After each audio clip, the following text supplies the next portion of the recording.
আজকের পর থেকে দয়া করে আমার নাম যখন কেউ বলবেন, কেউ দেশ নায়ক, রাষ্ট্রনায়ক এই কথাগুলো দয়া করে কেউ ব্যবহার করবেন না আমার নামের সাথে। বিএনপির ভারপ্রাপ্ত চেয়ারম্যান তারেক রহমান বলেছেন, আজকের পর থেকে আমাকে কেউ দেশনায়ক রাষ্ট্রনায়ক বলবেন না। একজন সহকর্মী হিসাবেও আপনাদের নেতা হিসেবে আমার অনুরোধ রইল, দয়া করে আমার নামের সঙ্গে আজকের পর থেকে দেশনায়ক রাষ্ট্রনায়ক শব্দ ব্যবহার করবেন না।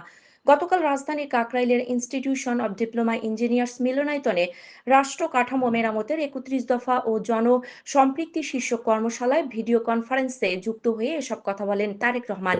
আমরা এমন একটি দল, যেই দলটি দেশ পরিচালনা করেছে। হয়তো আমরা অনেক কিছু করতে পারিনি, আবার অনেক কিছু করেছি, কিন্তু আমরা খাদ্যে আমরা বাংলাদেশে স্বয়ংসম্পূর্ণ করেছি। ইন্ডাস্ট্রির যে যুগ বাংলাদেশে, সেটি বিএনপির সময় সূচিত হয়েছে। অনেকবার আমরা বলেছি, আজও বলতে চাইছি, বাংলাদেশ যেটি নিয়ে গর্ব করে গার্মেন্ট শিল্প, এই গার্মেন্ট শিল্প শহীদ জিয়ার সময় সূচনা হয়েছিল। গার্মেন্ট শিল্পের সূচনা, গার্মেন্ট শিল্পের যে বন্ডেড ওয়্যারহাউস বলেন, এই সুযোগ সুবিধাগুলো তৈরি করা হয়েছিল শহীদ জিয়ার সময়, সেই সময়। কিন্তু আজ পর্যন্ত এই গার্মেন্টস বলেন আর রেমিটেন্স বলেন, এর বাইরে বড় আর কোনো সেক্টর তৈরি হয়নি। সামনে আমাদের সম্ভাবনা আছে, সামনে আমাদের অনেক সম্ভাবনা আছে আহ, এ, নতুন সেক্টর তৈরি করার। আমরা সেগুলো নিয়ে কাজ করছি ইনশাল্লাহ। আমি মনে করি, আমি দৃঢ়ভাবে বিশ্বাস করি, কত দ্রুত পারবো না, তবে ইনশাল্লাহ বিএনপি সুযোগ পেলে অবশ্যই আমরা অনেকাংশে কতগুলো সমস্যা কমিয়ে আনতে সক্ষম হব। তবে বাস্তব বিবেচনায় আমাদেরকে অবশ্যই মাথায় এটি রাখতে হবে যে আমরা রাতারাতি সবকিছু করে ফেলতে পারবো না। আপনি আমি করতে পারবো না। দেশটি আমাদের সবার, আমাদের সকলকে মিলে কাজ করতে হবে। আমরা যদি প্রত্যেকের অবস্থান থেকে একটু একটু করে এগিয়ে আসি, আমরা যদি প্রত্যেকের অবস্থান থেকে একটু সহনশীল হই, আমরা যদি প্রত্যেকের অবস্থান থেকে একটু করে চেষ্টা করি, ইনশাল্লাহ আমরা ভালো কিছু করতে সক্ষম হব। প্রিয় সহকর্মীবৃন্দ, আজকে আমাদের একদম শুরুতে বলেছি, একটি আমাদের গুরুত্বপূর্ণ দিন, বিএনপির ইতিহাসে উল্লেখযোগ্য দিন। আপনারা এখানে এসছেন, আজকে আপনারা যা শিখেছেন, আজকে আপনারা যা জেনেছেন, দেশ নিয়ে, দেশের মানুষকে নিয়ে যা আমরা করতে চাই, আপনাদের কাছে আমার অনুরোধ, এটি এই ঘরের মধ্যে রাখবেন না। এটিকে পথে প্রান্তরে প্রান্তিক মানুষের কাছ পর্যন্ত ছড়িয়ে দিতে হবে। আপনার অধীনে প্রত্যেকটি নেতা, প্রত্যেকটি কর্মীকে ৩১ দফার মাধ্যমে মানুষের কাছে পাঠিয়ে দিন, মানুষের কাছে বোঝান, মানুষকে বলুন যে মানুষকে নিয়ে আমরা এইভাবে দেশ গড়তে চাই।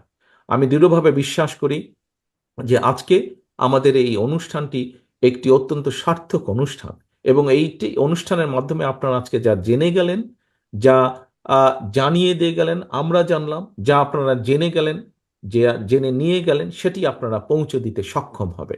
এভাবেই আমরা ইনশাল্লাহ দলকে গড়ে তুলব, এবং দলের সংগঠনের মাধ্যমে জনগণকে সচেতন করার মাধ্যমে আমরা ইনশাল্লাহ দেশকে গড়ে তুলব, দেশকে গড়ে তুলব। আপনাদের নিশ্চয়ই মনে আছে, স্বৈরাচারী হাসিনার সময় আমি একটি স্লোগান দিতাম, টেক ব্যাক বাংলাদেশ।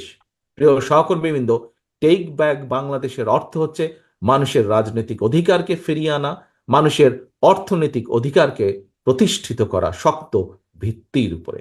প্রিয় সহকর্মীবৃন্দ, সকলে ভালো থাকবেন, সকলে সুস্থ থাকবেন ইনশাআল্লাহ। পরিশেষে আপনাদের সকলের কাছে আমার একটি অনুরোধ, আপনাদের সহকর্মী হিসাবে আপনাদের কাছে এটি আমার অনুরোধ, আপনাদের নেতা হিসাবে আপনাদের প্রতি এটি আমার নির্দেশ।